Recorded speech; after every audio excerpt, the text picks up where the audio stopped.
కర్నూలుకి వచ్చినాడు చంద్రబాబు నాయుడు. మరి వచ్చినాడు దేనికి వచ్చినాడో అది ఎవరికి అర్థం కాలేదు. వచ్చినాడు విజయవాడలో మరి మార్కెట్లో లేక వచ్చినాడా, కూరగాయలు కొనడానికి వచ్చినాడా, ఏం కొనడానికి వచ్చినాడో అర్థం కాలేదు మాకు.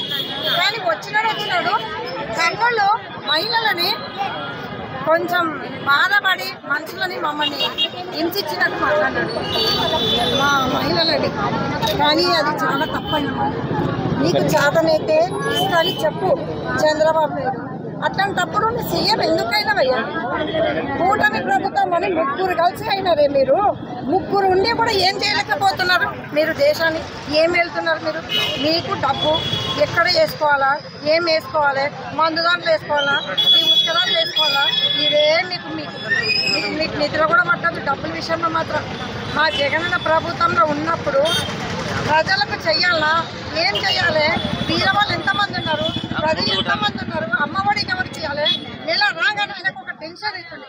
కానీ ఒక్క రూపాయి ఒక్కరికి లెక్క తప్పకుండా కూడా ఇచ్చి నెలకి ఇచ్చినాడు ఆయన. మొగోడు నువ్వేం చేస్తున్నావయ్యా? ముగ్గుట్లో తేలుతున్నారు ముగ్గురు. మళ్ళీ డిప్యూటీ సీఎం ఏం చేస్తున్నాడయ్యా? ఈయన పవన్ కళ్యాణ్ ఏం చేస్తున్నాడు? అసలుకి ప్రతి ఒక్కరికి నేను చేస్తా, నేను వాళ్ళ తాట తీస్తా, వీళ్ళ తాట తీస్తాను ఇక్కడే వచ్చినాను. అది కంకరం కట్టుకున్నా. నేను అసలు గెలిచినా, ఎందుకు గెలిచినాను, దేనికి వచ్చినాను? ప్రజలకు చేయనికి. నేను నమ్మి మోసం అయ్యి జనాలు వేసినారు. అందుకు కర్నూలు మహిళలకి మాకు బాధాకరణమైంది. నిన్న వచ్చి చెప్పిన శ్రీనిధి నేను వేస్తానని మళ్ళీ ఇప్పుడు మాట్లాడు. నేను ఎవరికి చెప్పుకోవాలి? నేను ప్రజలందరూ మాత్రము ఖచ్చితంగా ఈసారి మాత్రం నీకు ఉంటుంది. మళ్ళీ మా ప్రభుత్వం వచ్చినప్పుడు నీ కథ మీ తాట మేము తీస్తాం. అది గుర్తించుకోండి. ఫస్ట్ మంగమ్మ